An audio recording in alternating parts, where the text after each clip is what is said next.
Bismillahirrahmanirrahim. Alhamdulillahilladzi nahmaduhu wa nasta'inuhu wa nastaghfiruh wa na'udzu billahi min shururi anfusina wa min sayyi'ati a'malina. Man yahdihillahu fala mudilla lahu wa man yudlil fala hadiya lahu.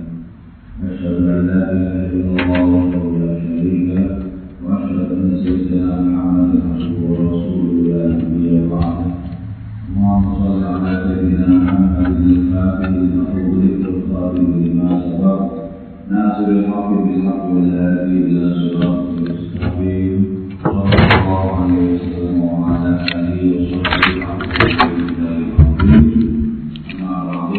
ila qadri syafa'ati syafa'atu min yawmi hadza ila yaumil qiyamah khususan yawma la yanfa'u malu wa la banun illa man atallaha biqalbin salim sayyidina wa habibina wa syafi'ina wa qurrati a'yunina maulana Muhammadin sallallahu alaihi wasallam wa mil arwah jami'ali wa ahli baiti wa azwaji wa ulati wa dhurriyyati wa jami' ashabihi khususan ahli badrin wal muhajirin wal ansar wa man jami' ikhwani min al-anbiya wal mursalin wa ali kullin wa ashabi kullin wa atba'i kullin thumma ila jami'il malaikatil muqarrabin wal hafizin wal katibin wal karubin wal ruhaniyin hamalatul arsh khususan ila Sayyidina Jibril, Sayyidina Mikail, Sayyidina Israfil, Sayyidina Azrail thumma ila jami'il tabi'in wa tabi'it tabi'in wa man tabi'ahum bi ihsan ila yaumil radhiyallahu lana wa lahumul Fatihah.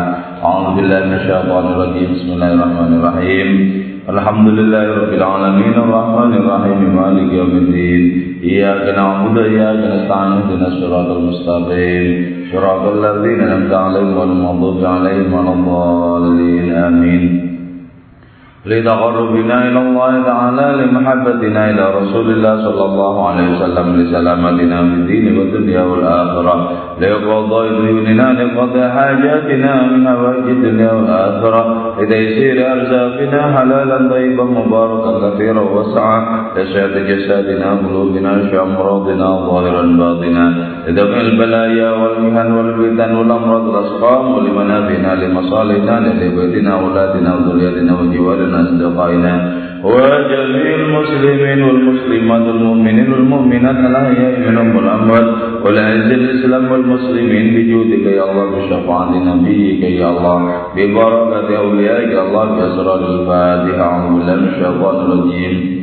بسم الله الرحمن الرحيم. الحمد لله رب العالمين الرحمن الرحيم مالك يوم الدين. إياك نعبد وإياك نستعين اهدنا الصراط المستقيم صراط الذين أنعمت عليهم غير المغضوب عليهم ولا الضالين. Amin. Kita ngaji kembali tentang kitab rubaiyatnya Maulana Jalaluddin Rumi.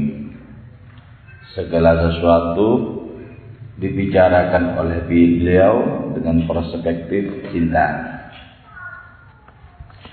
Ila mata tanzuru ilaina min ba'idin, sampai kapan tanzur memandang engkau ilaina kepada kami min ba'idin dari arah yang jauh. Nahnu adapun kami ashabut tadbir, ialah orang-orang yang tertib, wal isku adapun cinta la tadbira lahu indana, ialah tidak ada tertib lahu bagi cinta indana di sisi kami. Marruh, apakah itu ruh? Inna sungguhnya itu roh asqaru atfali mahdina, ialah paling kecilnya bocah-bocah di buayan kami. Umal qalbu, dan apakah itu hati? Qaribun, ialah sesuatu yang terasing.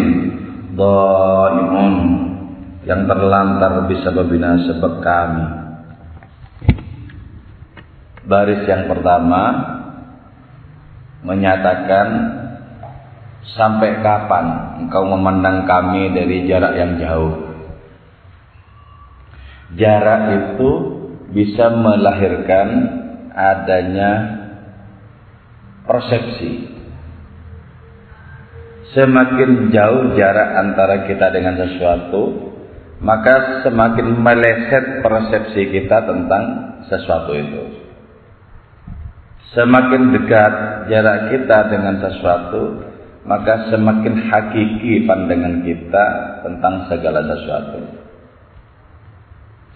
Kalau kita memandang segala sesuatu sesuai dengan hakikat segala sesuatu, maka tidak lain yang kita temukan cuman Allah sebenarnya. Pandang segala sesuatu sesuai dengan hakikat segala sesuatu itu. Pasti yang kita temukan Allah. Sebab siapakah yang menyangga segala sesuatu kalau bukan Allah Ta'ala? Dari mana wujud segala sesuatu kalau bukan pantulan dari wujud Allah Subhanahu wa Ta'ala? Karena itu melipat jarak antara kita dengan segala sesuatu merupakan hal yang niscaya. Nabi seringkali berdoa, Allahumma arinal asya kama hiya alaih. Ya Allah, perlihatkanlah kepada kami segala sesuatu sesuai dengan hakikat segala sesuatu itu. Allah yang tunggal, Allah yang esa, berpendar-pendar, menjadi sekian nama, menjadi sedemikian rupa, menjadi sekian bentuk, menjadi tak terhingga. Maka aneka ragam rupa, aneka ragam warna dan bentuk sesungguhnya dimensi zahir dari segala sesuatu.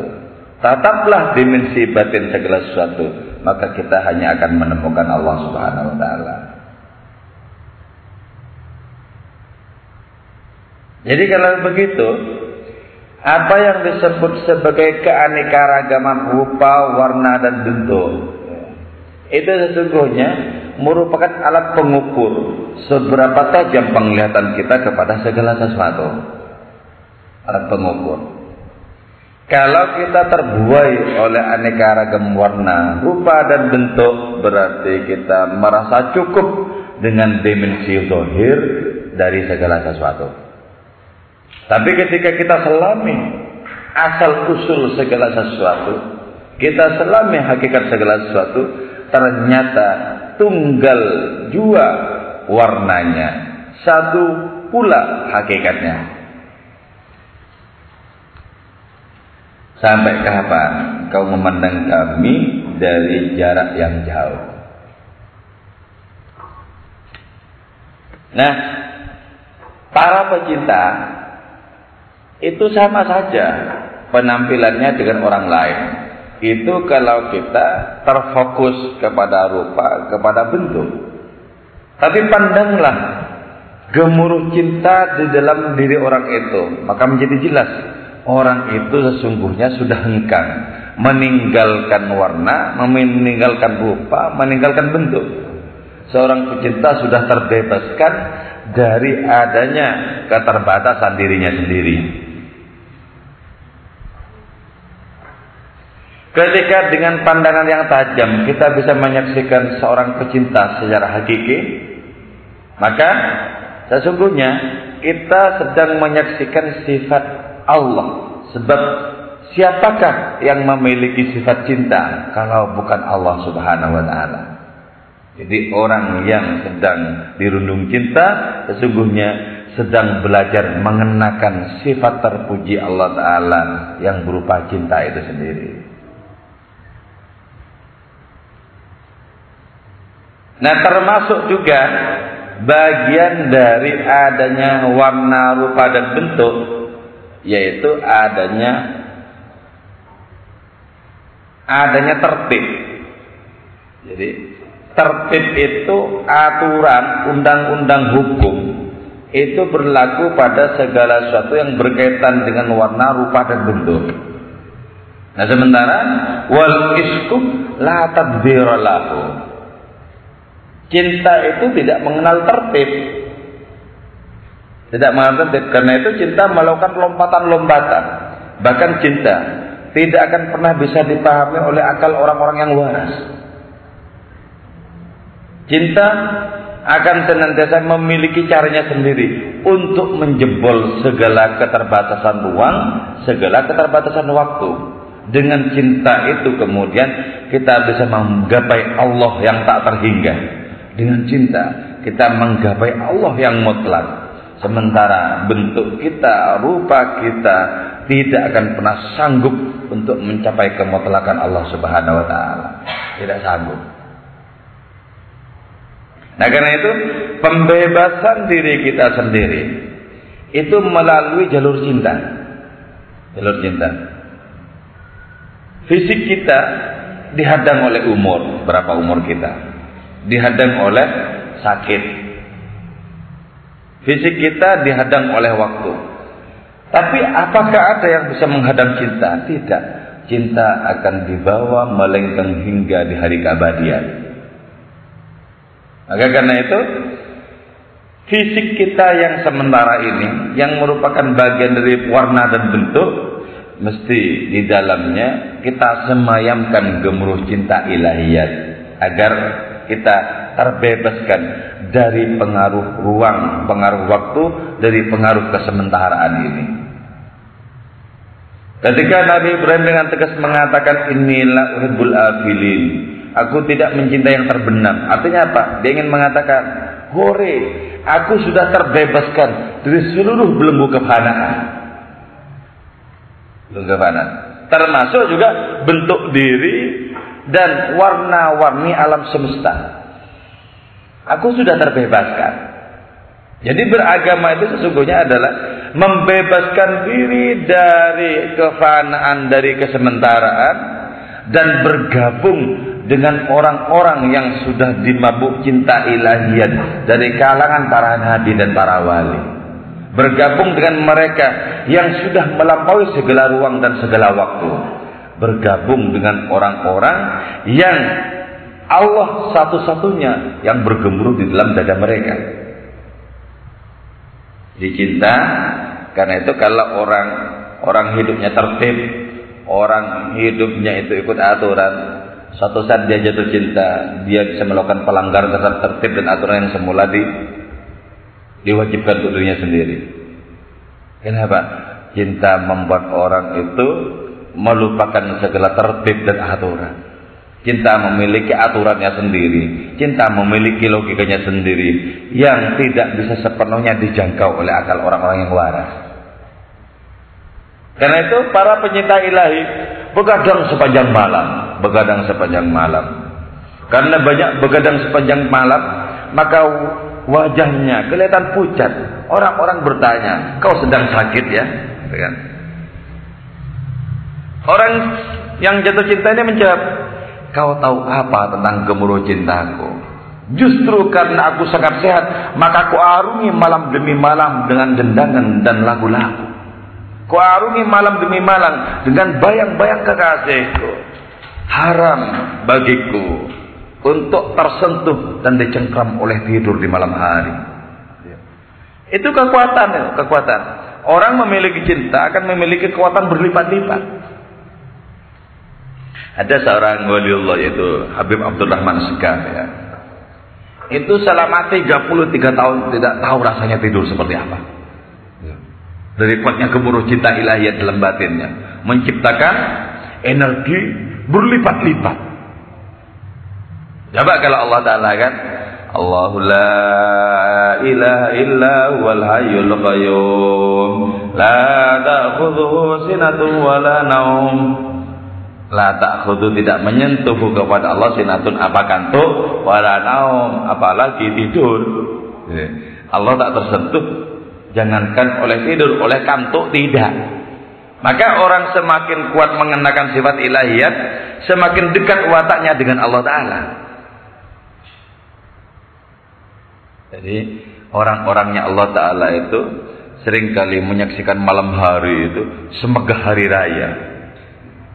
Jadi mereka kambuh di malam hari kegembiraannya, tumpah di malam hari kegilaannya kepada Allah Ta'ala.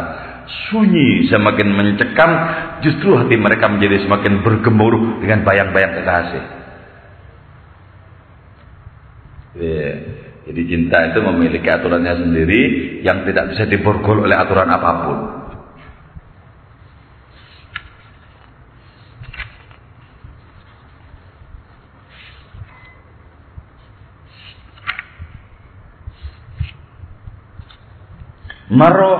Roh itu apa?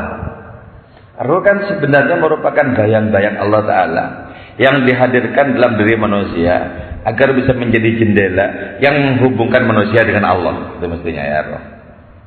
Jadi andaikan roh ini tidak ada, kita tidak tahu bagaimana menelusuri alamat Allah Ta'ala. Kalau roh itu tidak ada. Tapi di sini apa roh itu? Marruh. Roh itu apa? Innahu asgharu atfali mahdina. Dialah bocah paling kecil yang berada di pangkuan kami, di buayan kami. Jadi ketika orang itu bergemuruh dengan cinta, dia menyaksikan rohnya sendiri sebagai bocah kecil. Bocah kecil. Terus hati itu apa? Waribun. Hati itu adalah suasana keterasingan. Jadi orang dengan cinta itu, dia bisa melampaui ruhnya sendiri, bisa melampaui hatinya sendiri. Dan hati itu menjadi terbengkalai lantaran orang-orang yang sedang jatuh cinta. Jadi hati tak cukup kuat untuk menampung gemuruh dan luapan cinta. Karena itu nanti orang-orang berbicara atas nama cinta akan terasa asing rasanya. Kalau kita ukur dengan ukuran akal pikiran kita, akan terasa asing. Kita katakan itu gila, itu gila.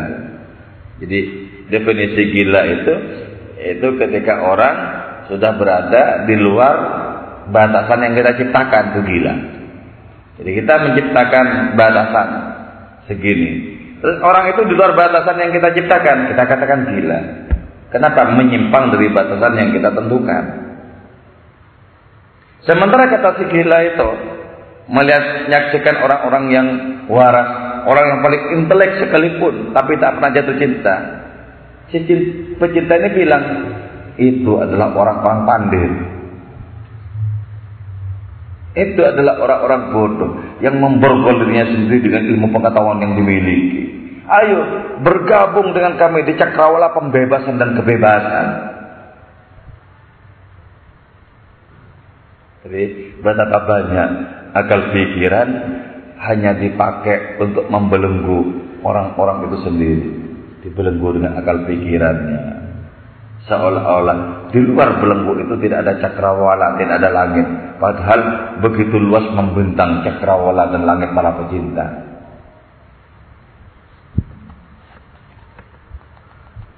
Nah kalau begitu sesungguhnya sangat dimungkinkan bagi diri kita untuk melampaui seluruh keterbatasan diri kita.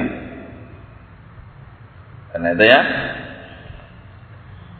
orang bisa berbuat apa saja dalam hidup ini, bisa mengukir prestasi apa saja, tapi selama orang itu tidak jatuh cinta, dia sesungguhnya tidak berbuat apa-apa.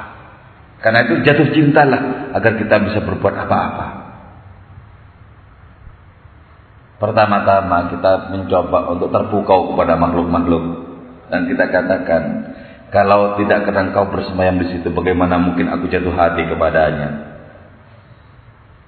Kita belajar jatuh cinta kepada makhluk-makhluk. Kita jadikan makhluk-makhluk yang kita cinta itu sebagai jalan yang menghubungkan kita dengan Allah Ta'ala. Terus kita pertajam cinta itu. Akhirnya kita kemudian paham dan merasakan betapa segala sesuatu hanyalah tangga, betapa segala sesuatu hanyalah wasilah, betapa segala sesuatu hanyalah perantara semata-mata. Tak lebih dari itu. Kita kemudian setelah jelas menyaksikan segala sesuatu hanyalah tangga belaka, kita katakan, oh Allah cintaku, oh Allah tujuan dari seluruh hasrat hidupku, oh Allah yang rupamu membayang di mana-mana, oh Allah yang namamu muncul dengan berbagai macam sebutan, oh Allah yang tak pernah terringkus oleh keterbatasan ruang dan waktu. Oh Allah, engkau yang di luar segala-galanya, sekaligus di dalam segala-galanya. Oh Allah, engkau yang kadang berdegup-degup dalam diriku, engkau tampak juga di luar diriku. Bagaimana bisa mungkin kutemukan apapun yang lain? Cintaku kepadamu telah menjadikan segala sesuatu sebagai rupamu.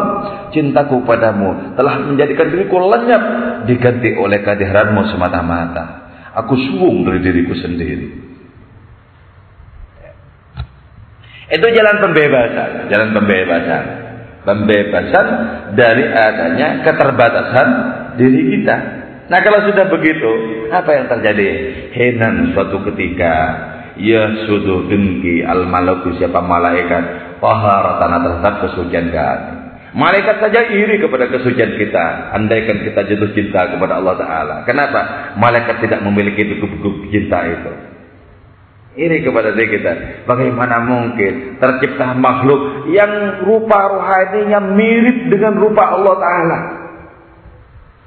Jadi malaikat saja iri kepada kita, andaikan kita itu bernafas dengan nafas cinta ilahiyat.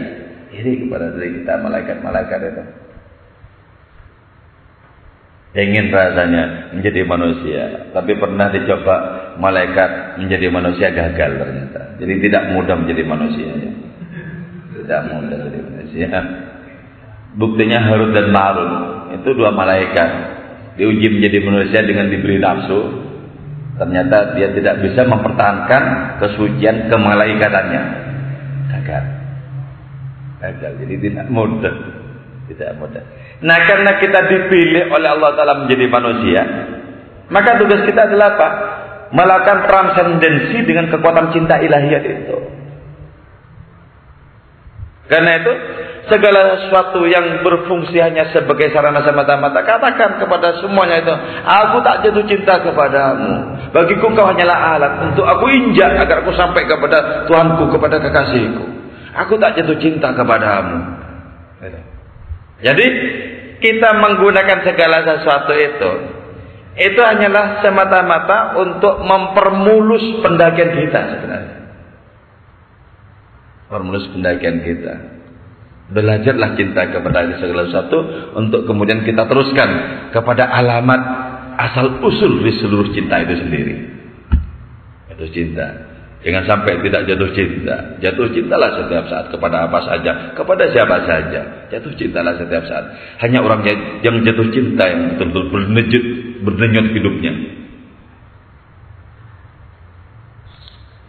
Malaikat kadang-kadang malah iri pada kesucian kita manusia. Karena itu ketika malaikat Jibril menjadi pemandu Rasulullah ketika Mi'raj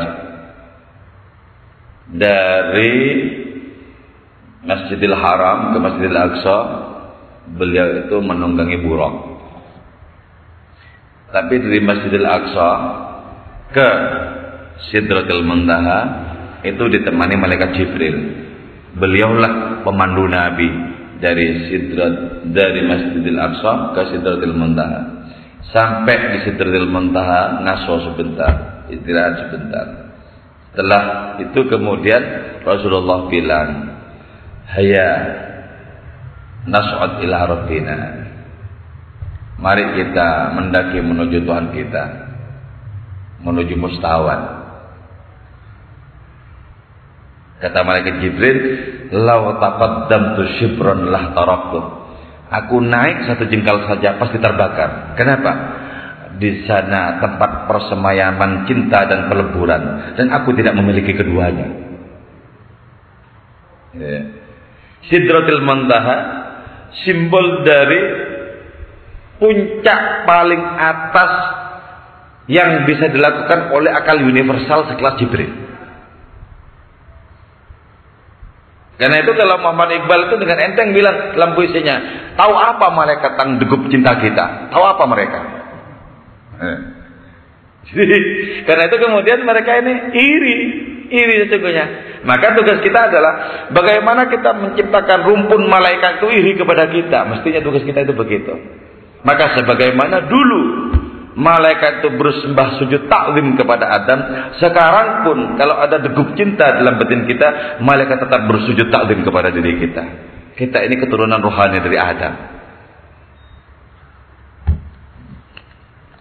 Wahinan, dan saat yang lain, ya firru kabur asyaitan, siapa setan min jur'atina, dari keberanian diri kami. Jadi sesekali malaikat iri kepada kesucian manusia yang jatuh cinta kepada Allah Ta'ala. Di saat yang lain setan pun kabur. Kenapa? Takut terhadap keberanian diri kita.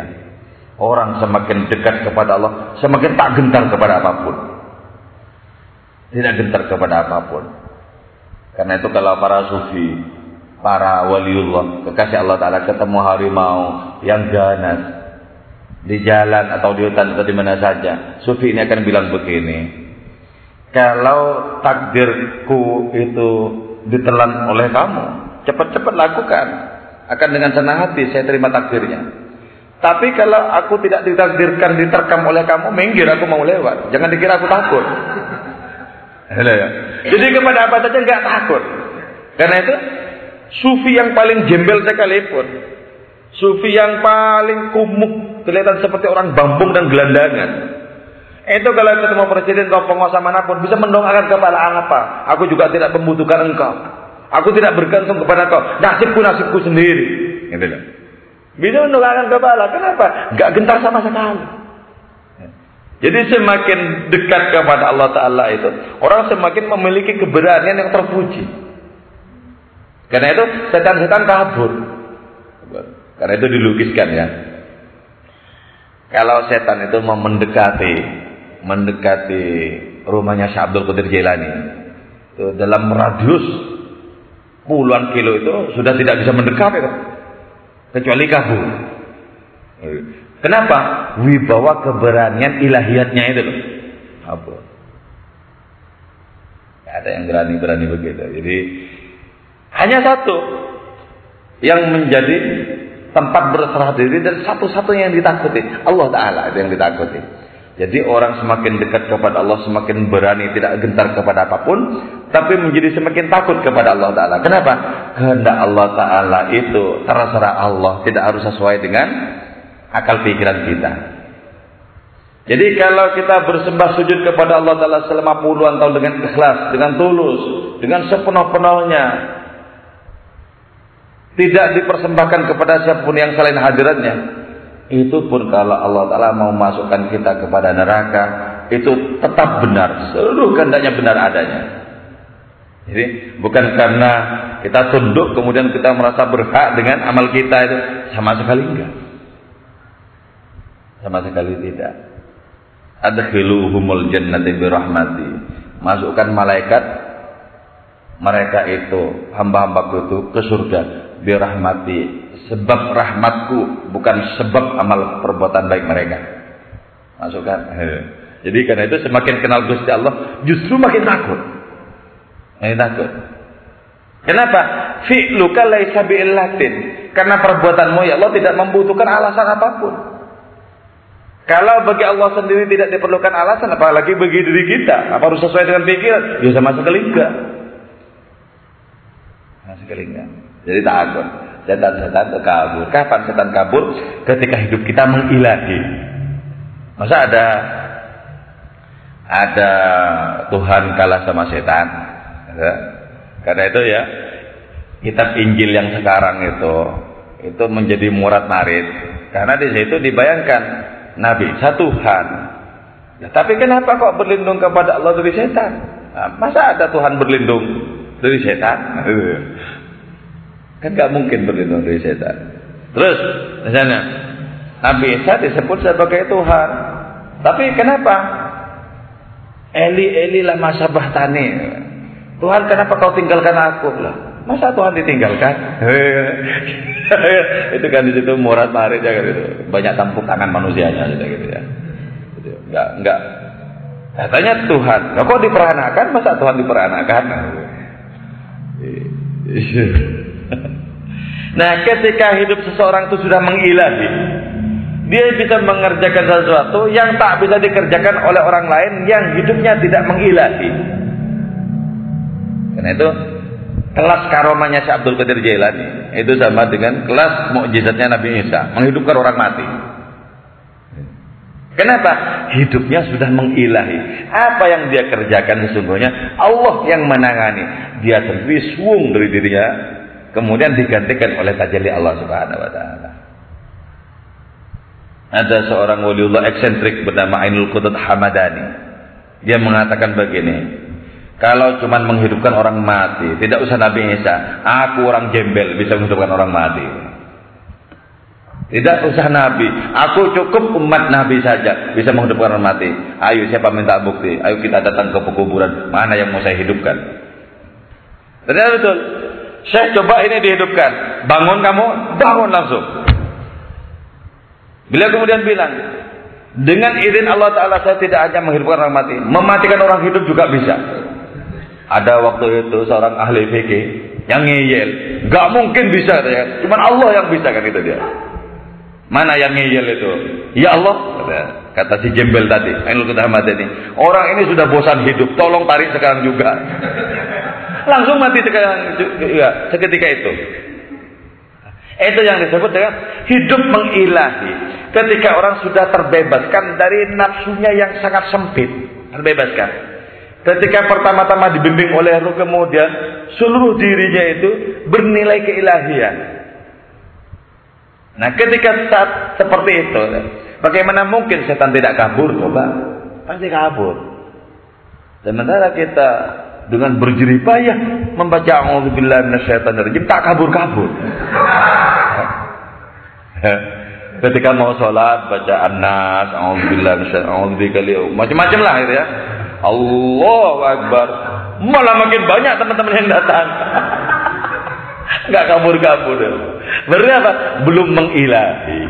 Kalau performanya, potongannya, ya sudah potongan orang zuhud, sudah potongan orang mengilahi, sudah pakai serban, pakai baju, udah potongannya sudah sip pokoknya ya. Isinya yang belum sip.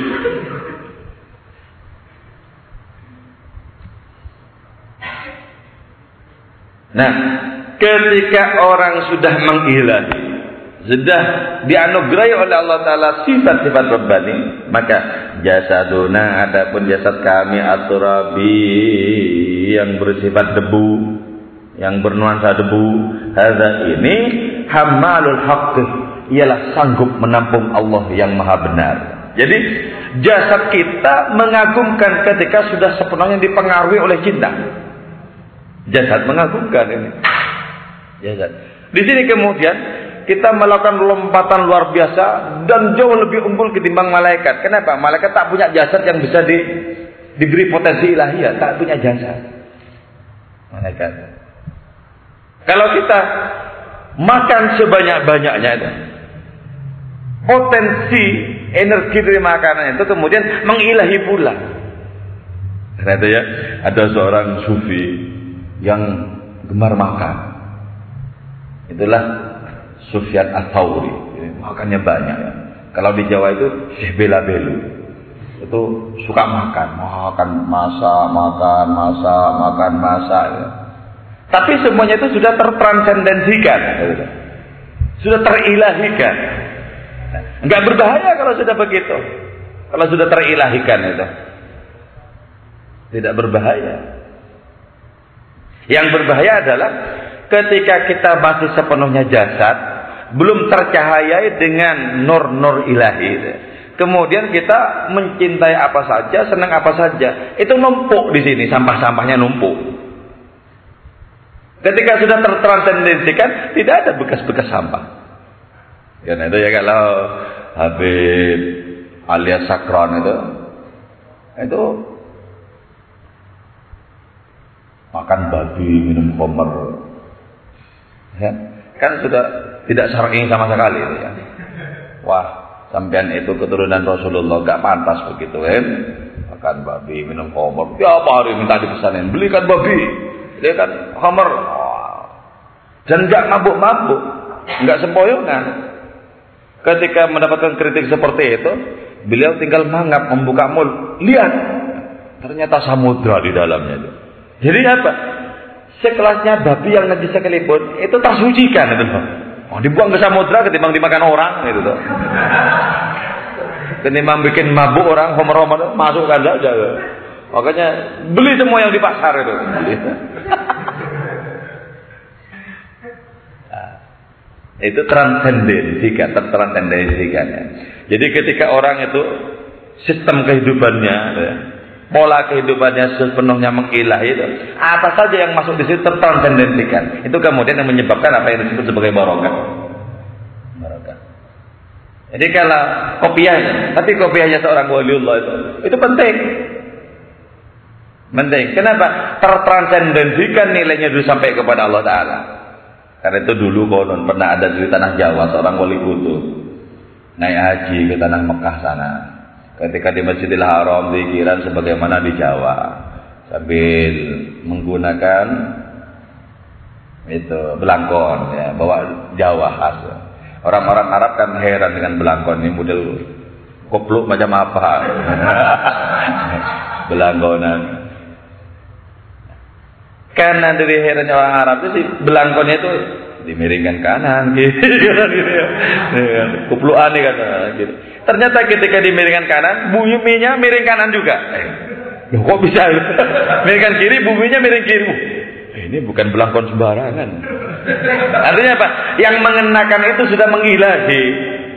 Yang mengenakan itu yang disebut dengan adanya barokah begitu. Karena itu Khalid bin Walid, seorang pendekar milih tanding, sangat mengimpikan untuk mati syahid. Pengen mati syahid. Dia ikuti semua pertempuran. Semoga dianugerahi kesyahidan oleh Allah Ta'ala. Tapi tidak, beliau mati di ranjang. Kenapa? Di kopiah beliau itu ada selembar rambut Rasulullah. Selai rambutnya saja bisa menyelamatkan begitu. Jadi apa yang disebut sebagai barokah itu sangat rasional sebenarnya, sangat rasional. Ya, rasional. Nabi pernah suatu saat berbekam, ambil darah kotornya. Selesai beliau berbekam, beliau minta tolong kepada salah seorang sahabat. Tolong ini dibuang ya. Iya, dibawa sama si sahabat itu kan. Terus beberapa lama datang lagi. Sudah kau buang? Sudah. Ah, enggak, kayak yang diminum. Iya, saya minum. Selamat kau dari neraka. Enak loh. Siapa bilang barokah tidak rasional? Sangat rasional barokah. Karena itu ya, kalau kita sowan ke rumah orang yang dekat dengan Allah Ta'ala, orang yang tersucikan hatinya. Waktu itu kita misalnya puasa sunnah, disuruh makan saja, hentikan puasanya. Kenapa? Belum tentu keterima puasanya itu. Tapi kalau makan jelas barokah itu. Makan saja.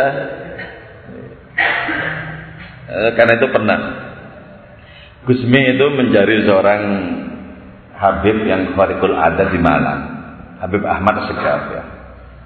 Pas hari Minggu berangkat dari Tulungagung ke Malang, nyampe di Malang cari hampir seharian nggak ketemu itu, cari seharian hampir nggak ketemu, tanya orang di mana ya ada Habib yang kharikul adat yang nyeleneh, nggak ada yang tahu. Disebutkan marganya Segaf, nggak ada tahu juga. Akhirnya karena tidak ada yang tahu, datang ke Ki Hamid, tanya ke Ki Hamid Pasuruan. Ki Hamid, dalamnya Habib Ahmad itu di mana ya Segaf? Oh, sebelah sini saya antarkan. Ternyata dekat ya, diantarin sama Ki Hamid. Nyampe di situ, ada yang si Ahmad Segaf ini itu ngambil wudhu dengan urutan yang jelas tidak sah secara fikih. Kaki dulu, kan? Enggak saya. Terus setelah itu tanya bentar-bentar, ngapain ke sini? Gusmi itu disapa dengan dibentak. Ngapain ke sini? Mau minta doa, sholawat. Apa tidak sholat? Di sholat sudah ada sholawat. Diam aja Gusmi. Duduk. Diambilin cangkir besar katanya. Sama teko kecil. Cangkir besar sama teko kecil. Di dalam teko kecil itu ada minuman khas Arab yang ada jahenya itu. Dituang ke cangkir besar sampai penuh. Minum sama Gusmi dihabisin. Terus tuang lagi, penuh lagi, dihabisin lagi seperti tidak ada kendala apa-apa. Sampai 3 kali. Minum. Wis, kamu yang doa, sekarang aku yang amin, kata si Habib Ahmad. Gusmi yang doa, terus amin. Nah, yang heran tuh gini ya, heran. Bagaimana 3 cangkir besar itu dihabiskan tanpa kendala. Seperti orang kehausan, habis. Yang lebih mengherankan lagi, teko kecil ini kok bisa muat sampai 3 cangkir besar itu loh. Nah, kenapa dihabiskan? Gusmi, perkara barokahnya itu tadi. Semua hal, segala sesuatu di dekat orang yang sudah mengilahi hidupnya, barokah itu adanya. Sudah mengalami transendensi. Jadi jasad kita ini walaupun berasal usul dari debu, tapi kita sudah tersucikan. Kita hanya memiliki hasrat satu, yaitu Allah Ta'ala. Dan kita semata-mata hanya mengandung Allah dalam diri ini. Dengan zikir, dengan denyut cinta. Maka jasad ini pula bisa menampung kehadiran Allah Subhanahu Wa Ta'ala. Ketika Nabi Mi'raj, itu seluruh jasad beliau sudah dirubah menjadi energi cahaya. Dan energi cahaya rohani memiliki kekuatan berlipat-lipat menembus jarak dibandingkan dengan cahaya matahari. Jadi sudah sepenuhnya tertransendensikan. Ahsanta ma ajmala khiffatana wa nisyatana. Oh, engkau benar, betapa sangat anggun ketangkasan kami. Jadi orang yang jatuh hati kepada Allah Ta'ala itu lincah hidupnya, tangkas itu, tangkas. Bahkan bisa mendeteksi masing-masing orang itu loh, ini lagi apa, sedang apa, butuh apa, ini bisa, tangkas. Karena itu ya, Nabi memiliki sahabat sampai 100.000 lebih. Dan kepada satu persatu sahabat itu, Nabi memiliki perhatian yang istimewa. Itu kalau tidak tangkas gak mungkin. Wong kita punya kawan 20 belum tentu bersikap baik kepada yang 20 itu juga kok. Kalau kita lagi mumet, apalagi kita nggak menggubris mereka. Ya. Disapa diem saja, Nabi itu karena hatinya sepenuh-penuhnya kecantol Gusti Allah Ta'ala, betapa gesit, betapa tangkas mengatasi berbagai macam persoalan. Kena ya.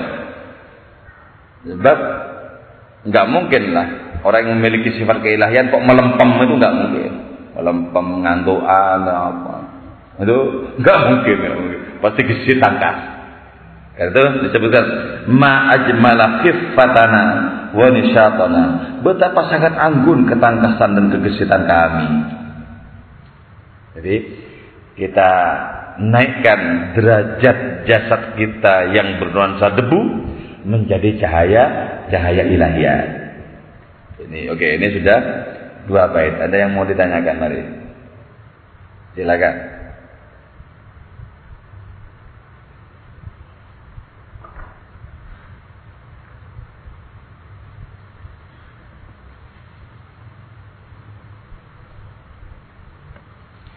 Allah Allah Allah Allah malana maulan siwa Allah Allah Allah Allah Allah malana maulan siwa Allah kullama nadaitu ya قال يا عبدي أنا الله قال يا عبدي أنا الله الله الله الله الله ما لنا مولى سوى الله الله الله الله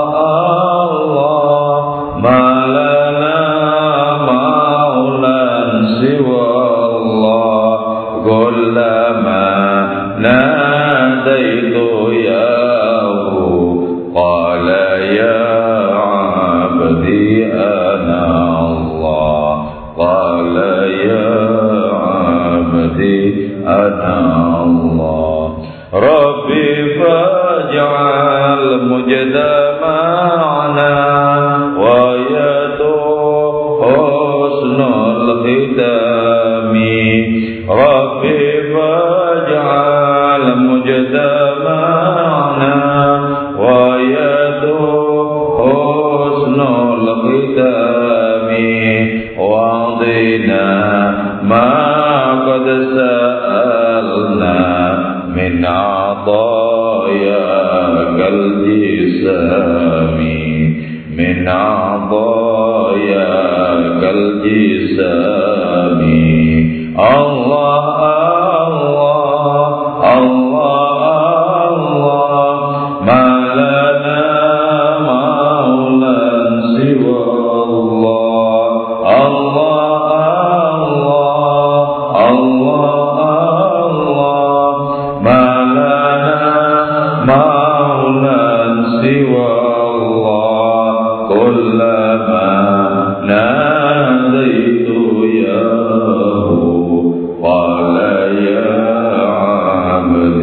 ana Allah, qala ya abdi ana Allah. Jasaduna adapun jasad kami atrabi yang bersifat debu hadza ini nurul falak ialah cahaya bagi planet-planet. Waqad sara dan sungguh telah jadi nisabuna apa kegesitan kami sababan ialah sebagai sebab lihasadil malaki bagi iri malaikat.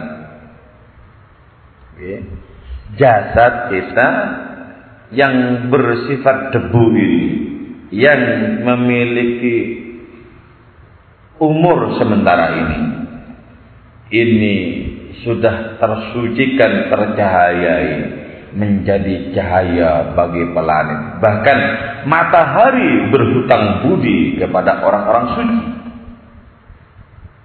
Ya, kita tahu dalam sejarah wala yara dhillahu fisyamsi dhufatani. Orang yang melakukan penyelidikan, investigasi, tidak pernah menyaksikan Nabi memiliki bayang-bayang di bawah terik matahari. Kenapa? Mataharinya itu berhutang budi kepada Rasulullah. Cahayanya bagian dari cahaya Rasulullah. Enggak ada bayang-bayang. Itu menunjukkan bahwa Nabi lebih bercahaya dibandingkan dengan matahari. Nah, jasadnya orang yang tersucikan itu membuat iri cahaya-cahaya bintang gemintang, rembulan dan matahari membuat iri. Kenapa? Jauh lebih indah cahayanya orang yang sudah tersucikan batinnya. Kalau cahaya matahari, cahaya bintang gemintang bisa berfungsi untuk memberikan petunjuk jalan pulang bagi orang-orang yang sedang mengembara atau berada di tengah lautan. Tapi kalau cahaya suci orang-orang yang dekat dengan Allah Ta'ala bisa memberikan petunjuk untuk menemukan alamat Allah. Jadi karena itu jauh jaraknya. Memberikan keselamatan di dunia dengan melihat rotasi bintang misalnya ke arah mana mesti pulang. Tapi dengan cahaya ilahiyat dalam diri seorang itu bisa mengantarkan orang sampai kepada alamat Allah Ta'ala. Betapa hebat. Hebat. Karena itu di sini dikatakan cahaya jasad kami itu, cahaya jasad kami itu menjadi panduan bagi planet-planet di atas sana. Dan kegesitan kami, ketangkasan spiritual kami, karena kekuatan cinta dalam diri kami telah menjadi sebab bagi rasa iri para malaikat terhadap kesucian diri kami. Malaikat itu hanya memiliki satu sisi, kita memiliki berbagai macam sisi. Ketika berbagai macam sisi itu kemudian kita transendensikan, maka nilainya itu berlipat-lipat dibandingkan dengan nilai kebaikan para malaikat.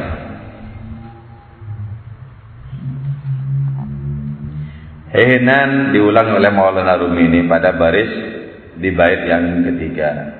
Hinan suatu ketika ya sudu iri al-malaku siapa malaikat taharatana terhadap kesucian kami. Wahinan dan di ketika yang lain ya firu kabur asyaiton apa setan menjur atina dari keberanian kami.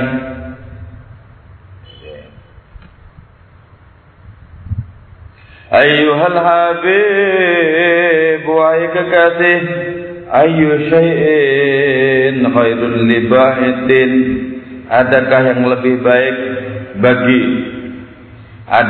lebih baik dibandingkan penjual buah kontin?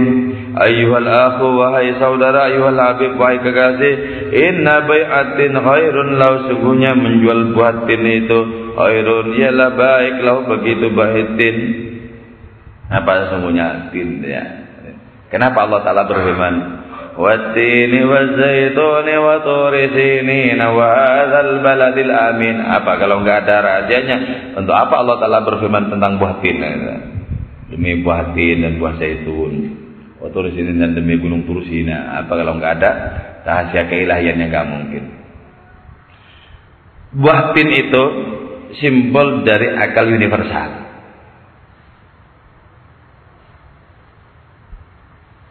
Karena itu, adakah yang lebih baik dibandingkan dengan orang yang profesinya menjajakan akal universal? Dunia ini kebak oleh akal parsial. Orang hidupnya memilih pragmatis dengan akal yang sangat pendek, senang ini senang itu untuk tujuan yang sementara, untuk tujuan kefanaan dalam kehidupan di dunia ini. Karena itu, karena banyak orang memperturutkan tujuan-tujuan yang fana dalam kehidupan ini, maka kehidupan ini disebut dengan apa? Dengan adanya sarang tipu daya. Wa mal hayatud dunya illa mata'ul ghurur. Tidak adalah dunia ini kecuali sarang tipu daya. Kalau syairnya Mbah Ali Maksum, kisan kula sak menika inggih wonten ngalam donya, donya ngalam keramaian, isine mung apus-apusan. Apus-apusan kok dipercaya? Dari mana datangnya apus-apusan itu? Dari adanya akal parsial, dari adanya tujuan-tujuan pragmatis yang tidak tertransendensikan.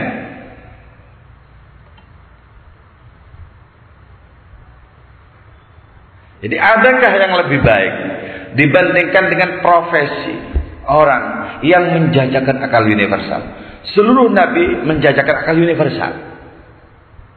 Nah, ketika nabi itu bersabda ad-din huwal akal, agama itu akal, maksudnya akal universal itu.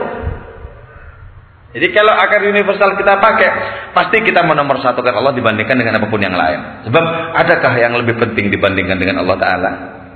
Nggak ada.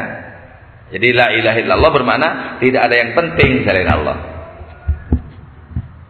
Adakah yang lebih penting? Sebab itu ya, Allah pernah berfirman kepada Syekh Muhammad bin Abdul Jabbar An-Nifari dalam salah satu ilhamnya. Tercatat dalam kitab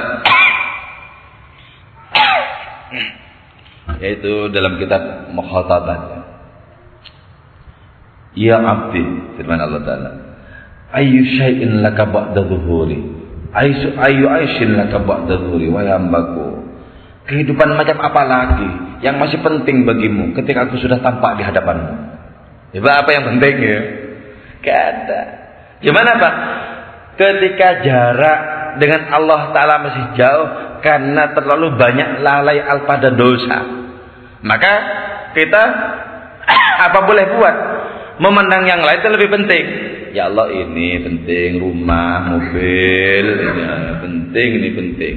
Jadi kalau di ranking itu lebih nomor satu. Allah nomor sekian. Diperlukan kalau kita terdesak. Jadi diperlukan kalau kita punya masalah. Diperlukan. Jadi posisinya itu sebagai sarana, bukan tujuan. Sarana.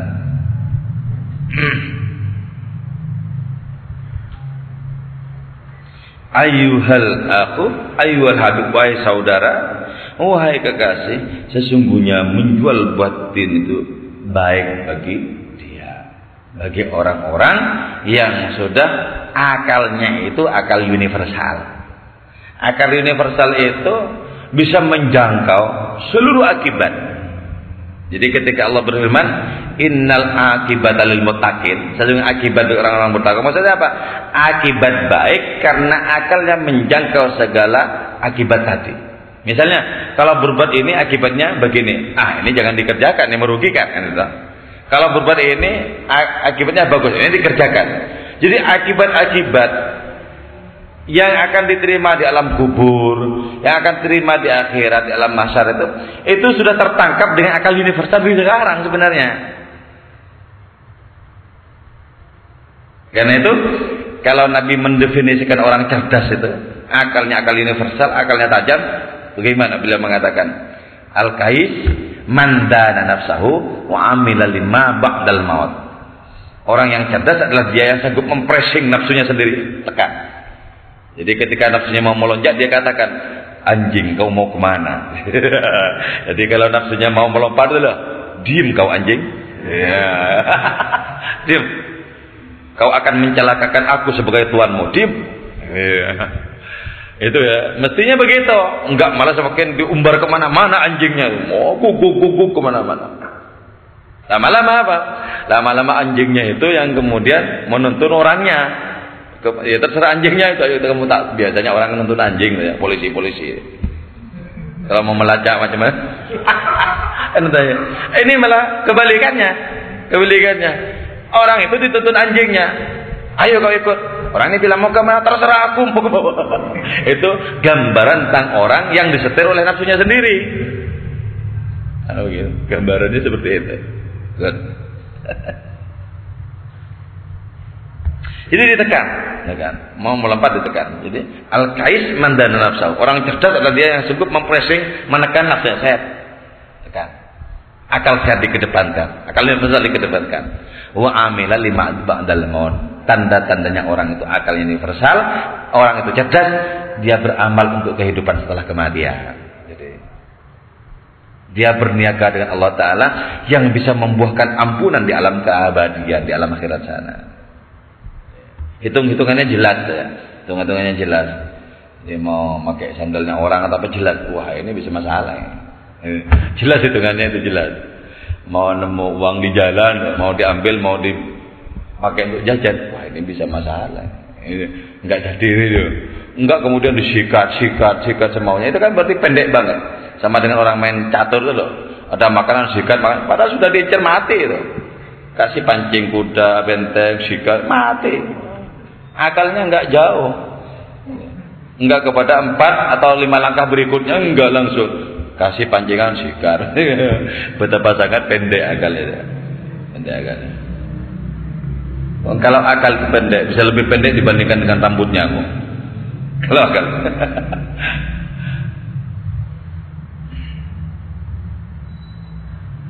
Terus sementara orang yang bodoh, orang yang jahil itu apa? Manit taba'a hawahu wa tamanna lillail amani. Orang yang kalah terhadap hawa nafsunya sembari berangan-angan kepada Allah mendapatkan surga dunia dan akhirat. Jadi karena itu berbahaya orang yang senantiasa memperturutkan hawa nafsu, bersama dengan itu pula tetap dibikin sehat oleh Allah Ta'ala. Terus rezekinya tetap lancar.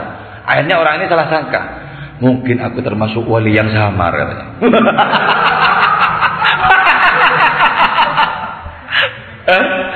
Sebab apa? Mengerjakan dosa-dosa nggak ada teguran, rezekinya makin lancar, sehat, keluarganya semuanya bahagia. Ini diam-diam saya sudah diangkat. Nah ini sesungguhnya pikirannya sendiri sudah mempeluk-peluk dia. Karena itu kalau orang sampai takjub dengan kebaikannya, dengan kemuliaannya, dia berarti terperosok itu sebenarnya. Saya pernah ada tamu sudah agak tua ya. Dia bercerita tentang kelebihan dirinya. Alhamdulillah saya di malam hari tidak pernah tidur, pikiran mempeng terus. Saya memimpin jamaah-jamaah ziarah kemana-mana, jamaah ziarah Wali Songo, Wali 10 dan semacamnya. Alhamdulillah. Wah ini Pak Kiai katanya. Ketika pas di Cirebon itu, bis sudah mau berangkat, ternyata nggak bisa berangkat. Sudah dihidupin, hidup mesinnya, nggak bisa berangkat. Ternyata rahasianya cuma sepele Kiai. Apa saya bilang gitu? Sandal saya berada di bawah ban bis itu, jadi nggak bisa berangkat gara-gara sandal saya. Wah, bilang ini bukan kemuliaan itu setan tak gitu. Enggak boleh. Oh, masa gara-gara saya. Mana sandalnya? Coba kalau memang sakti saya bakar gitu. Nah itu kan kalau sudah mulai takjub dengan dirinya sendiri itu, diam-diam itu sudah dikelabui itu. Itu berarti apa? Setan datang dari arah kanan. Setan datang dari arah kanan. Semala'atian nahum min baini aydihim wa an aymanihim wa an syama'ilihim wa min khalfihim wa min aymanihim wa syama'ilihim. Aku akan datang kepada mereka, kata setan, dari depan, belakang, kanan dan kiri. Jadi semua arah bisa menjadi jalan bagi setan untuk datang kepada kita. Yang dimaksud dari arah kanan itu adalah apa? Orang dibikin bangga dengan kebaikannya. Mohon maaf ya, kalau tidak kena saya, mohon maaf ya, mohon maaf. Sama saja walaupun mohon maaf itu. Sama saja itu, setannya dari kanan itu, setan kanan.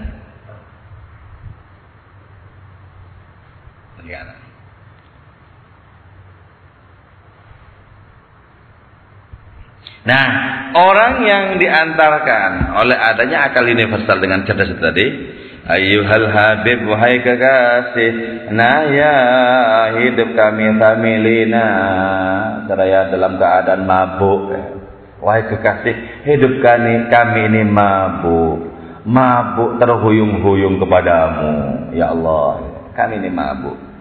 Wa namutu tamilin, kami juga mati akan dalam keadaan mabuk. Satu-satunya yang bisa menebus mabukku ini adalah perjumpaan denganmu. Jadi hidup mabuk, matinya mabuk. Wa najri fil mahsyar, dan kami berjalan di alam mahsyar kelak ketika makhluk-makhluk umat manusia dikumpulkan, tamilin mabuk juga kami nanti di alam mahsyar. Ayyuhal habib, wahai kekasih. Jadi mabuk itu gimana sesungguhnya? Ketika kesadaran tentang Allah Ta'ala sudah merebut diri seseorang, gitu loh.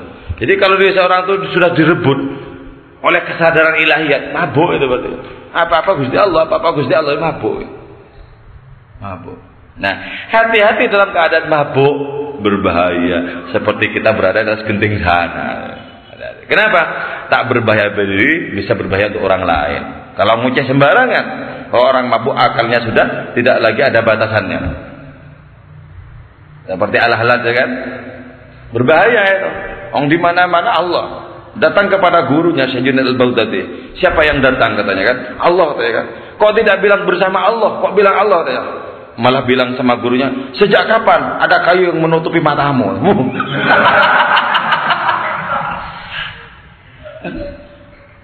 Jadi nggak bilang bersama adalah Allah kan. Memang hakikatul zawatina wallah, hakikat diri kita memang sebenarnya Allah. Terus siapa lagi coba? Itu memang nggak ada.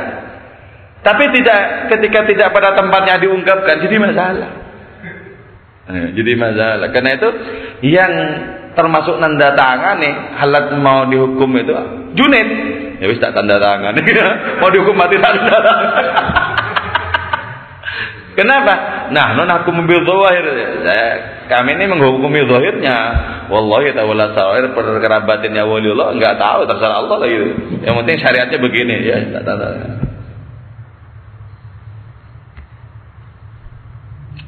Ya, sehingga wahai kekasih, kami hidup dalam keadaan mabuk, kami itu juga mati dalam keadaan mabuk. Dalam mahsyar kami datang kepada panggilanmu juga dalam keadaan mabuk, ya kekasih. Jadi kita belajar untuk apa? Mengesampingkan segala sesuatu yang hanyalah merupakan bayang-bayang, apapun yang selain Allah Ta'ala. Kita belajar untuk lebih fokus kepada Allah Ta'ala. Di situ hidup kita menjadi berarti, sungguh-sungguh berarti. Kita tidak akan silau oleh apapun yang selain Allah Ta'ala. Segala sesuatu dipamerkan di hadapan kita, gak silau kita. Tumpul hati kita kepada yang lain, putus asa kita kepada yang selainnya. Karena itu salah satu doanya orang yang sudah merasakan Allah itu, Allahumma inna nas'alukal ya'sa min kulli ma siwak. Ya Allah, kami mohon putus asa kepada selainmu. Jadi sudah tidak ada harapan kepada makhluk baru, udah putus asa kok. Enggak masalah kau enggak mau sama aku udah putus asa. Padahal ya memang ditolak sama perempuan-perempuan. Jadi dihiasi dengan kata-kata sofistik kalau ditolak. Kan lumayan toh. Wah, itu memang ya untuk adalah sembunyikan diri itu. Aku nggak berharap sudah dari dulu aku persiapkan segala-galanya. Kau boleh datang juga boleh pergi, tak menggores hatiku sama sekali.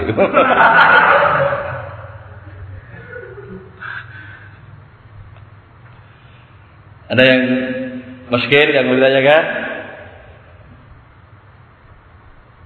Oke ya, ada. Ya, silakan.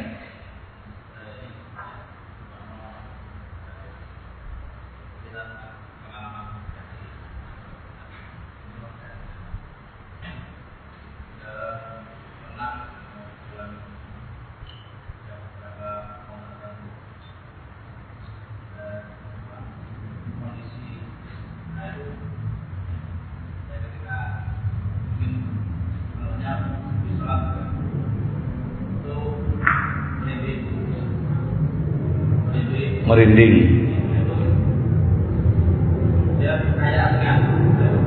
Kayak keringat. Teringat. Ringan ya. Ya. kemudian saya melapangkan apa? Nah,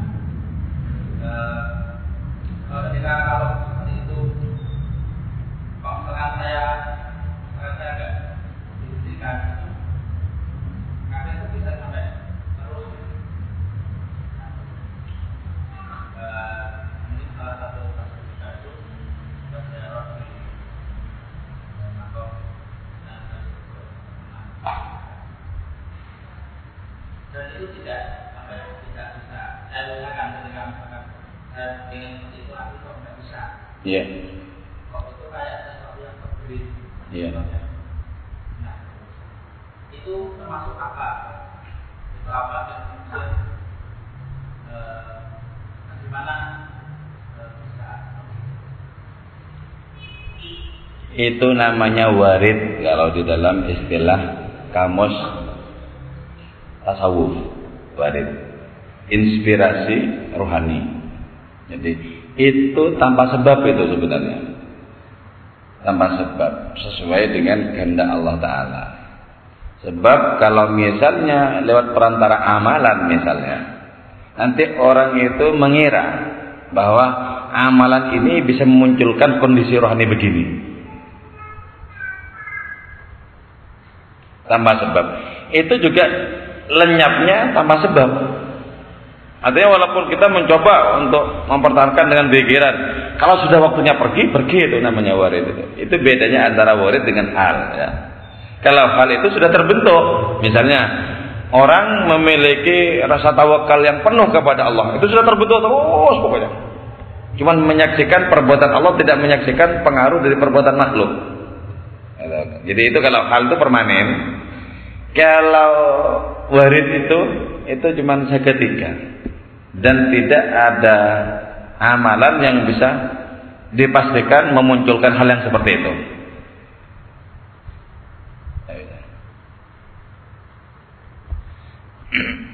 Itu tinggal bagaimana dirasakan, bagaimana disyukuri, terus bagaimana ditindaklanjuti, tapi bentuknya bukan dengan warid ditindaklanjuti. Tapi dalam keadaan kita menghadapi berbagai macam hal, kita melibatkan nilai-nilai yang ada dalam warid, yaitu nilai-nilai kehadiran Allah Ta'ala.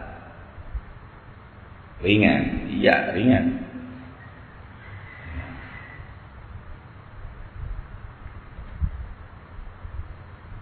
Tapi ini tetap harus ada pembimbing. Sebab kalau cuma perkara merinding gitu ya, jin-jin juga bisa bikin orang merinding. Jadi karena itu harus ada pembimbingnya yang benar. Jalan kepada Allah itu sebuah lorong yang curam, pinggir-pinggirnya itu. Jadi harus ada pembimbingnya, harus ada. Kalau enggak kayak gitu, nanti setan tampil, kalau enggak ada gurunya, aku aja yang jadi gurumu. Itu pentingnya kita tawasul, pentingnya kita bernisbat kepada orang-orang yang sudah given, orang-orang yang sudah dimuliakan oleh Allah Ta'ala. Pentingnya begitu. Karena itu kalau orang seperti Ibn Arabi itu, gurunya itu sampai ribuan. Jadi bukan kemudian dengan dirinya sendiri terus kemudian jadi, nggak bisa. Berketemu dengan orang, siapa saja orang baik itu diambil manfaatnya apa, ilmu yang bisa didapat apa tuh, begitu. Seribuan. Jadi jangan misalnya kita kemudian coba-coba orang-orang itu mau sampai kepada Allah kok rombongan kayak thariqah itu. Aku pengen punya mobil sendiri, berangkat sendiri. Ya, berangkat masuk ke jurang nanti. Jadi nggak bisa, jadi harus harus ada orang-orang yang menjadi pertalian kita yang akhirnya tersambung dengan Rasulullah. Siapa itu ada orang yang betul-betul dipercaya. Tapi gini, jangan pernah kita hanya kulakan kepada orang yang memiliki kedai kata-kata. Jadi artinya alim misalnya ya, ngutip-ngutip sufi, paham. Itu kalau tidak ada amaliyahnya, jangan pernah kita kulang ke sana. Kita tidak mendapatkan apapun kecuali bisa dobus-dobus. Jadi ya cuma ngomong ke sana kemari nanti jadinya. Jadi kulaan itu kepada orang yang memang sudah mengamalkan minimal. Sudah betul-betul menomorsatukan Allah Ta'ala, sudah tidak lagi tergiur oleh apapun yang lain, itu loh, baru kita kulaan. Karena itu kalau Ibnu Arabi bilang, perhatikan baik-baik dari siapa kau dapatkan ilmu itu. Jadi semakin bagus orang yang kita kulaan ilmunya di situ, semakin bagus pengaruhnya. Contohnya, para sahabat kulaannya kepada Nabi, wah jadi semua. Kulaannya sama Nabi kok. Ashabi kan nujum, sampai hasilnya itu Nabi bersabda begitu, sahabat-sahabatku seperti bintang gemintang, bi'ayyi muqtadaitum ihtadaitum, kau ikuti yang mana saja kau dapat petunjuk. Ya, wong kulaannya jelas, Nabi tidak punya pemberi apapun. Itu pentingnya kita tidak saja kualitas ilmu itu bukan, tapi dari siapa kita terima itu penting, sangat penting.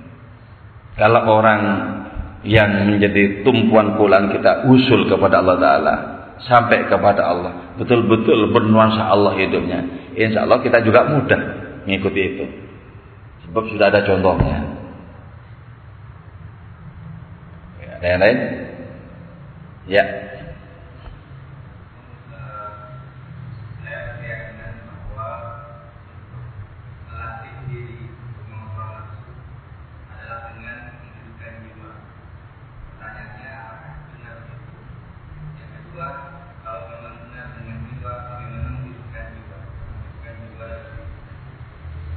Oke. Jiwa itu merupakan ruang antara ya, yang berada di antara jasad dan ruh. Yang kita kenalkan jasmani, rohani ya, ada dua. Sebenarnya ada tiga dengan nafsani. Nah, karena ini berada di ruang antara, maka senantiasa berada dalam pengaruh jasad dan roh.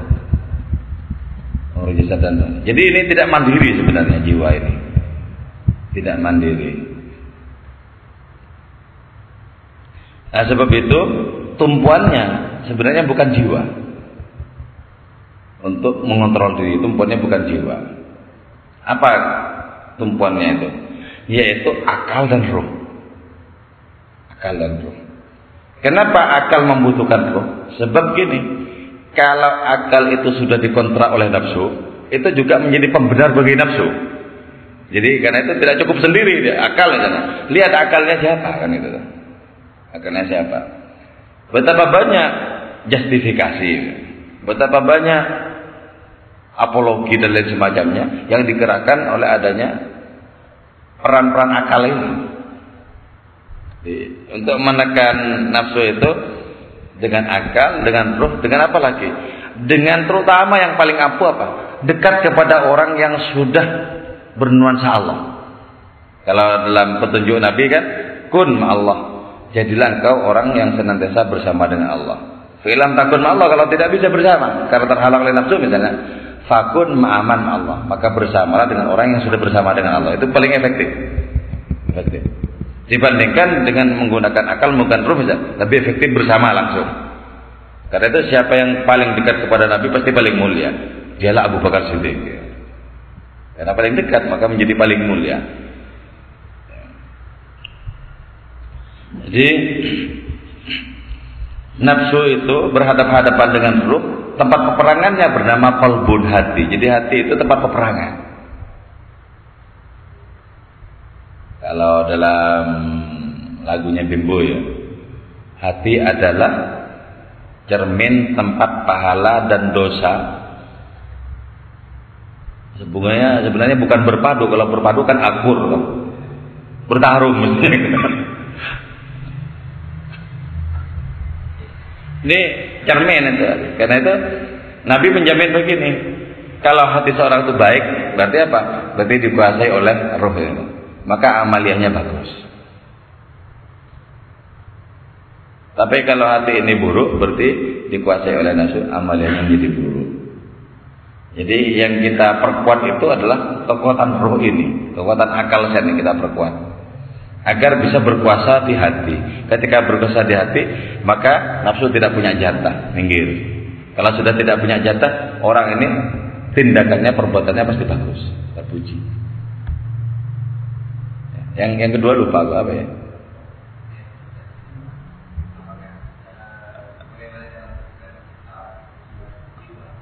Yaitu dengan mendominasikan ruh.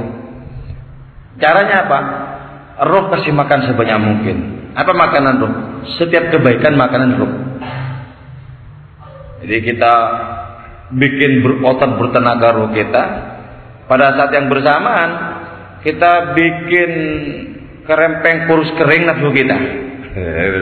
Pasti kan kalau bertarung kan pasti menang yang berotot ini. Jangan kebalikannya, ruh dibikin kering kerontang, nafsunya gagal. Ya sekali pukul ambruk lah kekuatan.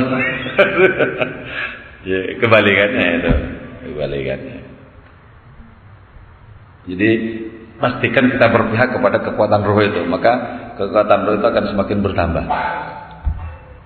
Itu yang nanti kemudian diungkapkan, innal muluka idza dakhalu qaryatan afsaduha wa ja'alu 'izzat ahliha adillah wa kadzalika yaf'alun Allah.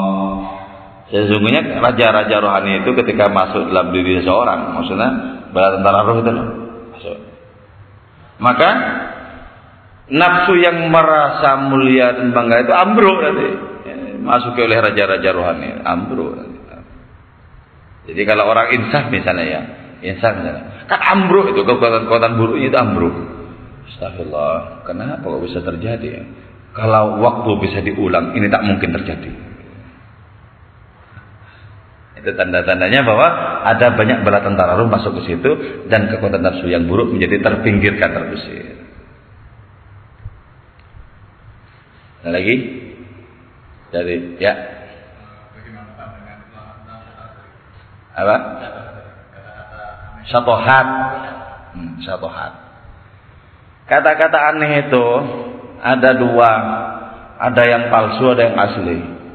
Yang palsu juga banyak. Syatohat, kata-kata yang aneh itu. Terus andaikan itu asli, itu menunjukkan bahwa adanya kejiwaan seorang sufi itu sangat kecil dan tidak sanggup menampung luberan cahaya ilahi. Itu syatohat. Lebih baik yang tidak syatohat, yang sadar, karena itu tidak ada nabi yang katanya aneh-aneh. Enggak boleh ada nabi jazab, itu enggak boleh. Bagaimana bisa membimbing umat dengan cara yang jazab seperti itu? Para wali juga lebih bagus yang sadar, bukan yang jazab. Lebih bagus. Jadi bisa membimbing, bisa takaran orang ini gini. Kalau jadab kan nggak begitu. Jadi kalau sama-sama sucinya hati seseorang, sama-sama sucinya hati seseorang, antara jadab dan yang sadar lebih bagus yang sadar. Tapi kalau cuman orang yang sadar ini cuman ilmu agamanya banyak, tapi masih hatinya mendamba kepada yang lain, lebih bagus yang jadab. Misalnya ulama-ulama atau kiai-kiai ya kan, kalau Imam Ghazali membagi ulama dua, itu ulama akhir, ulama su. Ulama akhir dan ulama yang buruk. Ulama yang buruk itu siapa? Imam Ghazali itu. Ketika ditanya, dia menjawab, ya orang yang alim tapi orientasinya dunia, pangkat dan lain semacamnya. Itu ulama su, ulama buruk. Nah, kalau dibandingkan dengan ulama su itu ya lebih bagus jadab. Gitu ya. Saya punya kenalan orang itu jadab. Tapi sama lingkungan dikira orang gila. Diundangkan seorang kiai untuk dibacakan ayat-ayat untuk mengusir jin. Orang jadab kok diundangkan kiai untuk dibacakan ayat mengusir jin, mau diruqyah orang jadab. Wah. Ketika kiainya ini yang diundang ini komat kamit, baca ayat kursi apa saja, baca innahu min Sulaiman, untuk mengusir jin itu loh. Sama si jadab dulu dari, wah, dikira aku gila apa? Diludai sama si jadab pikirnya ini kan. Jadi karena sebelumnya itu ini tidak diketahui, sebenarnya ini waliullah itu, cuman kan tidak kuat hatinya menampung luapan cinta ilahiyat, jadinya begitu. Akhirnya omongan itu nggak terkontrol, gitu. Omongan tidak terkontrol. Jadi syatohat itu butuh pemahaman yang benar untuk bisa kita ambil hikmahnya, juga Misalnya gini, Abu Yazid Bustami itu pernah bilang begini, aku tenggelam di sebuah lautan di mana para nabi berada di pantainya. Bukan kayak lebih hebat, gawat aja. Nah, ucapannya orang linglung, orang napu yang nggak usah digubris. Kata Syekh Junaid Al-Baghdadi, tafsirannya itu begini, kata Syekh Junaid itu. Dia itu merasa tenggelam dengan ketauhidannya ketika para nabi sadar dengan kekuatan yang lebih sebenarnya, cuma sadar para nabinya. Karena itu seperti berada di pantai gitu loh. Dia walaupun tidak seberapa, seperti di tengah lautan. Kenapa? Wadahnya kecil, tenggelam oleh karunia ilahiyah. Bukan lantas kemudian, oh berarti para nabi nonton Abu Yazid toh. Enggak begitu. Ya, kalau orang nggak paham dikira, ini lebih mulia ketimbang nabi ini. Kalau orang nggak paham. Jadi karena itu perlu ditafsirkan. Khusus ada memang tafsir kalimat-kalimat syatohat itu ada. Di dalam kitab itu ada. Jadi, tapi banyak juga yang palsu-palsu itu banyak. Malah ada seorang kiai karismatik ya di Madura. Karismatik secara sosial ya. Di hadapan Allah wallahu alam, saya kira tidak begitu mungkin ya. Ada teman saya ini tahu caranya apa? Caranya nipu kiai itu kan, kiai ini yang dituju oleh teman ini kan kaya, punya pom macam-macam kaya kan. Nah, si teman saya itu pura-pura jodoh datang ke tempatnya kiai tidak lewat jalan yang biasanya, tapi lewat tengah-tengah ladang, teriak-teriak dari jauh, "Woi, kamu wali, kamu wali." Si kiainya itu kan orang jodoh kan. Omongannya pasti benar. Aku wali katanya. Terus nyampe di situ banyak tamu-tamu juga masih teriak-teriak ini si teman saya ini ya. Untuk ngeco, untuk ngelabi, masih teriak-teriak. Pokoknya menunjukkan seperti orang syatohat itu loh. Sama si kiai yang kaya ini kasih uang 1 juta. Enggak, tabarukan. Masih pura-pura teriak, nggak menampakkan gembira lah ya. Kalau menampakkan gembira kan ketahuan dibikin-bikin. Oh, harta benda dunia tipu daya. Pulangnya itu masih ngoceh-ngoceh juga dan tidak lewat jalan yang semestinya, di ladang-ladang mana kok gitu loh. Akhirnya ketika pulang berhasil. Berapa?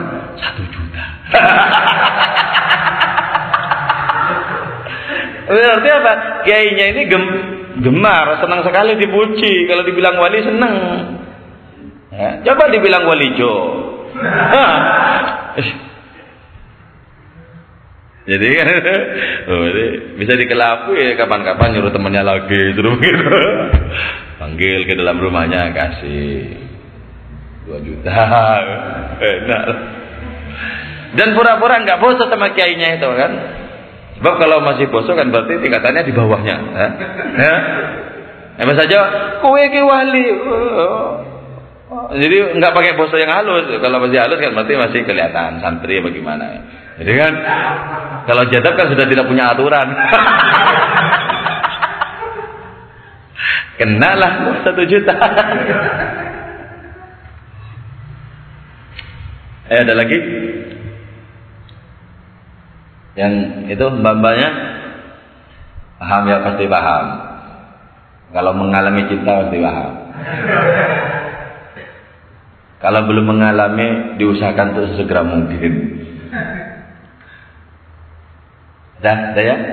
Kalau sudah, mari kita tutup bersama, kita bermunajat, kita mempertegas rasa butuh kita kepada Allah. Andaikan tidak kena pertolongannya, 1 langkah pun kita tidak bisa maju di jalan Allah Ta'ala. Tidak juga ilmu kita bisa membantu, tidak juga akal kita bisa membantu, sama sekali tidak. Kita kalau mengalami kemajuan sedikit pun dalam rohani, murni itu adalah peran Allah Subhanahu Wa Ta'ala. Ya Arhamar Rahimin, Ya Arhamar Rahimin, Ya Arhamar Farjal al-Muslimin, Ya Arhamar Rahimin, Ya Arhamar Rahimin, Ya Arhamar Rahimin, Farjal al-Muslimin, Ya Rabbana Ya Karim, Ya Rabbana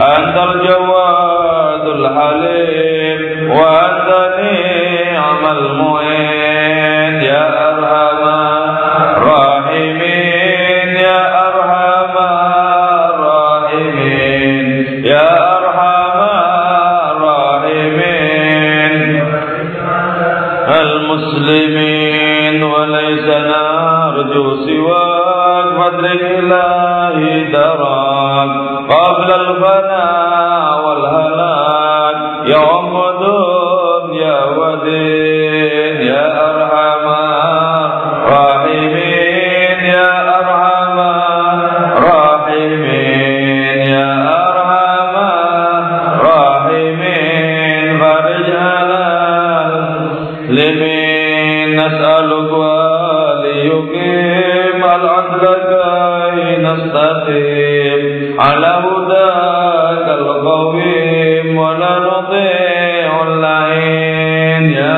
أرحم الراحمين يا أرحم الراحمين يا أرحم الراحمين فرج على المسلمين ربنا شاكرين توفنا مسلمين نبعث من الآمنين بزمرة السابقين يا أرحم الراحمين يا أرحم الراحمين يا أرحم الراحمين فرج على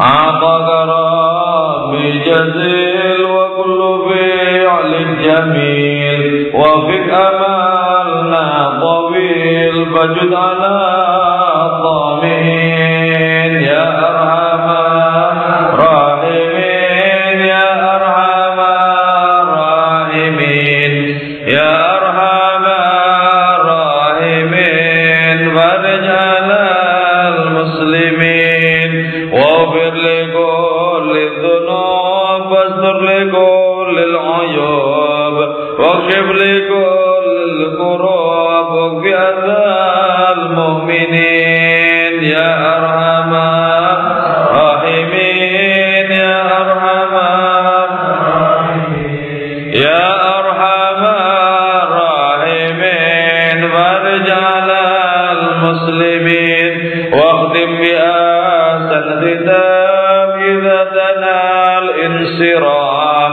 وحان حين الحمام وزاد راش الجبين يا أرحم الراحمين يا أرحم الراحمين يا أرحم الراحمين فرج على بجاه طه الرسول جد ربنا بالقبول وهب لنا كل سؤال رب استجب لي أمين يا أرحم الراحمين يا أرحم الراحمين يا أرحم الراحمين فرج على المسلمين ثم الصلاة والسلام على شفيع الأنام والآل نعم الكرام والصحب والتابعين يا أرحم الراحمين يا أرحم الراحمين يا أرحم الراحمين فرج على المسلمين سبحان ربك رب العزة عما يصفون وسلام على المرسلين والحمد لله رب العالمين ربنا تقبل منا بأسرار الفاتحة أعوذ بالله من الشيطان الرجيم بسم الله الرحمن الرحيم والحمد لله رب العالمين الرحمن الرحيم مالك يوم الدين إياك نعبد وإياك نستعين اهدنا الصراط المستقيم صراط الذين أنعمت عليهم غير المغضوب عليهم ولا الضالين آمين والعفو منكم والسلام عليكم ورحمة الله وبركاته.